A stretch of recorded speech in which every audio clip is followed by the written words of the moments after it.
trustees for the college loves cactus, and he's given us a lot of cactus. We didn't have any place to put them. It was tried to just put them in the ground like you would any other plant, but because of the heavy clay and the fact that they put mulch down really heavily to keep the weeds down, the cactuses and succulents weren't doing well. So I volunteered to see what I could do. And where I also volunteer at Woodland High School, I had put in a cactus garden and just basically reproduced it here. What we did is, instead of trying to amend the soil, succulents and cactus don't like amended soil. They don't want organic matter in their dirt because that's not what they're used to. In the desert, they're growing in something that's closer to sand than anything else. So I couldn't amend the soil. So what I decided to do is I just literally took some decomposed granite and dumped it on the ground. And there's no intermingling between the two soil levels. There's clay and then there's DG. So that's not supposed to work. All of the science says that that won't work, but the plants don't seem to notice. So what we did is we mounded it to get the plants up above that wet clay. And we put a few rocks in because I think rocks really add to the soil, to the look of the desert vibe.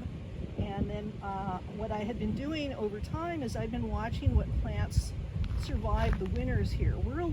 Most of the succulent gardens are in Southern California, where it's a little bit warmer in the winter than here.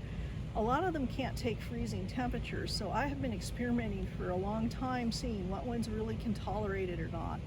So once I had a good list of plants that can tolerate cold temperatures, I installed them in here. So this is a nice place for somebody who's thinking about putting out some landscaping with succulents to come and see, well, what can I put in that isn't going to immediately die?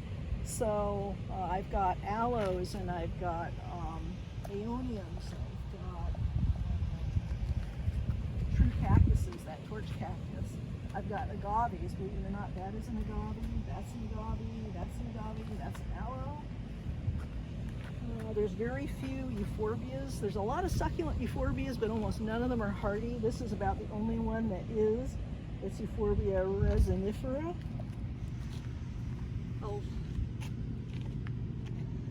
A lot of the Senecio, there's a few that are hardy. This is Senecio virens. It's doing well. I think it gets a little bit of winter protection from the rocks.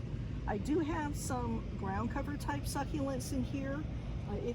They did really well up to the last few years when we've had those 108-degree days. They did kind of get hit real hard by that, but they're coming back. We've got yuccas. This is a Cotyledon. More sedums. And let's see. The straggly looking thing back there is a California fairy duster. It's a California or Baja. It's a Baja fairy duster. It's got red pom-poms of flowers on it. The hummingbirds go crazy over it. It really likes it hot, so when it's too cold and it's a little windy today, it closes its leaves up and it doesn't look like much, but when it's happy and it's warm and it's not too windy, it's a lot greener than that because the leaves aren't all folded up. This is a really nice wildflower. It comes from the desert. You can see it all down in the Palm Springs area. The only problem is there's absolutely no source for it. I tried taking seed and trying to germinate the seed. I can't get the seed to germinate no matter what I do. I finally bought a plant at a native plant nursery down in Southern California, and I have kept the plant alive by taking cuttings. I've sort of distributed it to my house, the high school, and the college so that at least I have at least one plant going that I can take cuttings from it at any one time. I haven't sold it just simply because I can't really generate that much of it, but it's a really nice plant for a hot, dry spot. Blooms all summer. Bees go insane over it. It's called Bailea multiradiata, something like that. And this is one thing about a succulent garden that you have to keep in mind. If you look at these leaves, you see all these brown speckles? Remember how we had hail in March? That's what can happen with some of the more tender succulents if we have hail.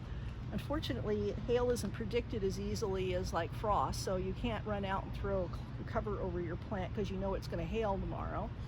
And so it's just one of those things you got to put up with if you have a succulent garden. Hopefully, usually the plants that are tender enough to be hail damaged are usually fast growing, so they'll grow over it and you won't see it for very long. This area here is a little bit more shady.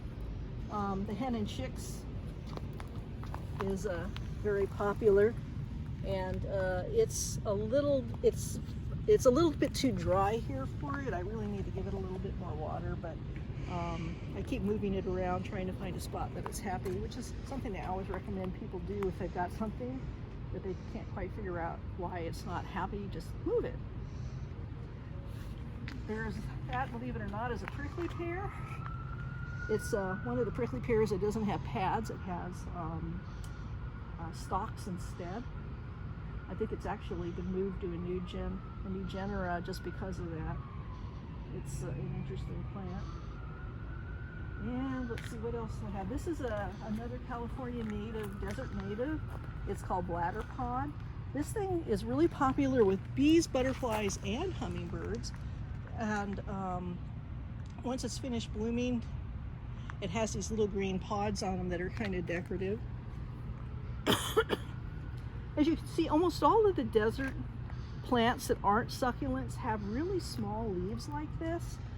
They're often gray because they have a waxy coating, or else they're silvery because they have hairs on them. It kind of keeps them from drying out as much.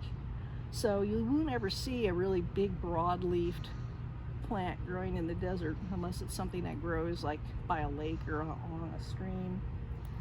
What other things do we have here? We have another agave, another aloe. This is another senecio.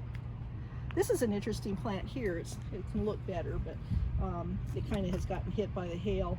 It's a cross between agaves and a plant called Manfreda, and it's really spectacular when it gets going, but this one is not happy for some reason. I have to try to figure that out. Now, the Manfreda is an interesting plant. It's related to agaves, but it's winter deciduous. It's just starting to come back up right here. See how it's got spots on it? When you cross these with an agave, you get a spotted agave, which is kind of cool.